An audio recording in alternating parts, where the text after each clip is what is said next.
Welcome to Silent Stories, where hidden voices echo and forgotten tales finally get told. Drop your location in the comments, like this video to support more real stories. Subscribe and hit the bell so you never miss an upload. Now, settle in.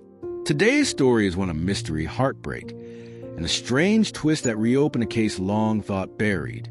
Let's begin. In the summer of 1995, in the dusty outskirts of Redcliffe, Arizona, 8-year-old Marissa Hayes and her 6-year-old brother Ethan hopped on their bikes to grab sodas and candy from the corner gas station. It was something they did often. A few coins in their pockets and away from their mom, Patricia, who stood watching from the front porch. Marissa, full of life, had her golden hair in braided pigtails.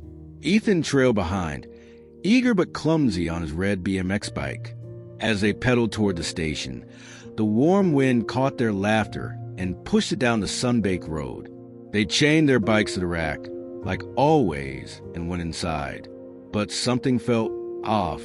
The cashier, a teenager named Tony, noticed a man loitering by the ice cooler. Unfamiliar, middle-aged, sunglasses, beige windbreaker, despite the heat. The kids bought 2 sodas and a packet of gummy bears. Ethan waited at the door, but Marissa stepped outside and disappeared. Within minutes, Ethan came running back to the register, breathless. "My sister's gone," he stammered. "She was just here." Outside, there was no sign of her. Her bike was still chained, but she was gone. Just like that, police were called immediately. They found something strange. About 20 feet away, near the dumpsters, was a torn piece of denim, a sleeve from a child's jean jacket. Patricia confirmed it. It was part of the jacket Marissa had been wearing. The search intensified.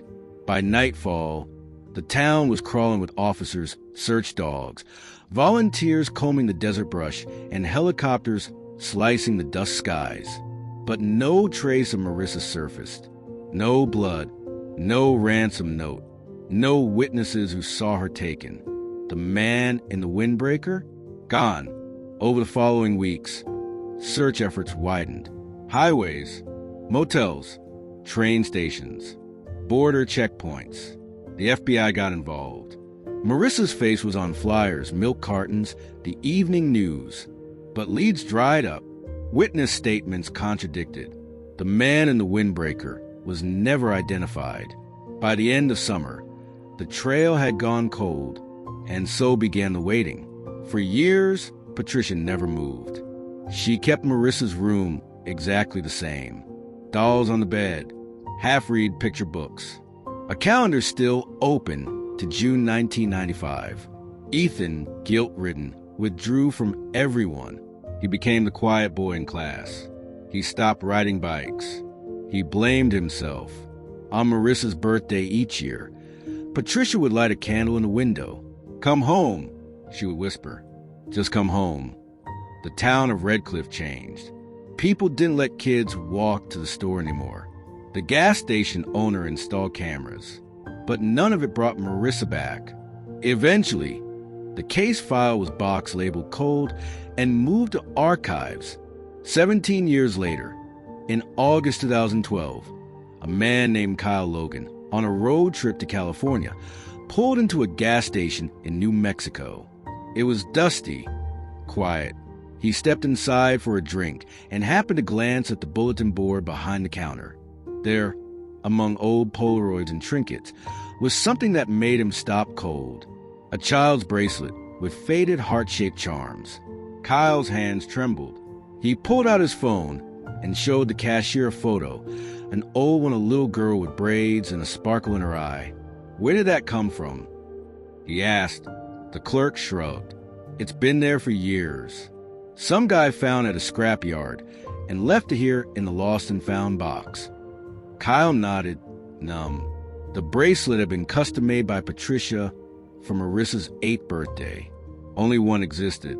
Police reopened the case immediately. The bracelet led them to a junkyard an hour outside of Albuquerque. Hidden under layers of discarded metal, they found more clues, rusted bike parts with child-sized foot straps, and a nearly decomposed piece of denim fabric, nearly identical to Marissa's jacket. A forensic team uncovered traces of DNA on the bracelet's clasp and the fabric. When tested, the samples matched Patricia's maternal DNA. They had found where Marissa had been, but still not where she was. Investigators combed employee records from the junkyard. One name stood out: Marcus Wellington, a drifter who had worked there briefly in 1995 and had a record of minor offenses. He had left town shortly after the disappearance. When police located Marcus in Nevada, he denied everything at first, but under interrogation, cracks formed. Marcus eventually told a chilling story. He claimed he saw Marissa walking back toward her bike after buying candy. He struck up a conversation, offered her a soda from his truck. She hesitated but followed, cautiously. She was smart, he said. She knew something wasn't right. When she turned to run, he panicked, grabbed her by the arm. Her jacket sleeve tore. She screamed. He said he didn't mean to hurt her, that she got away and ran into the woods. I never saw her again, he muttered. But when police searched his old truck, abandoned and rusting in a separate junkyard, they found strands of Marissa's hair behind the passenger seat and a melted candy wrapper stuck between the seats. They had their man. But the story didn't end in a prison cell, because just 1 month later, a woman walked into a Denver police station and said something that stunned the entire country. "My name is Marissa Hayes," she said, "and I've come home." She had spent 17 years under the name Lisa Howard, taken in by an older couple who believed she was abandoned. Marcus, after releasing her in the desert, had left her with false instructions and drove away. She wandered for hours before being picked up by a trucker, too scared to speak, too young to remember details. The couple who raised her had no idea who she really was. A DNA test confirmed it. She was Marissa. The reunion between Marissa and Patricia was one of pure silence, broken only by sobs. Ethan, now a man, hugged the sister he'd once lost. The torn sleeve, kept all those years, was stitched into a quilt Marissa now keeps on her couch. Marcus was sentenced to 20 years for abduction and child endangerment. He still denies knowing what happened after he let her go. And maybe that's true, but it didn't matter anymore. Marissa was back, she told reporters. Some part of me always knew I didn't belong where I was, but I didn't know how to start looking until I saw that bracelet online and something clicked. If this story moved you, subscribe, and share this video. It helps more silent stories find a voice. Tell us where you're watching from. What would you have done if you found that bracelet? Until next time, stay alert, stay human, and always listen for the stories hidden in silence.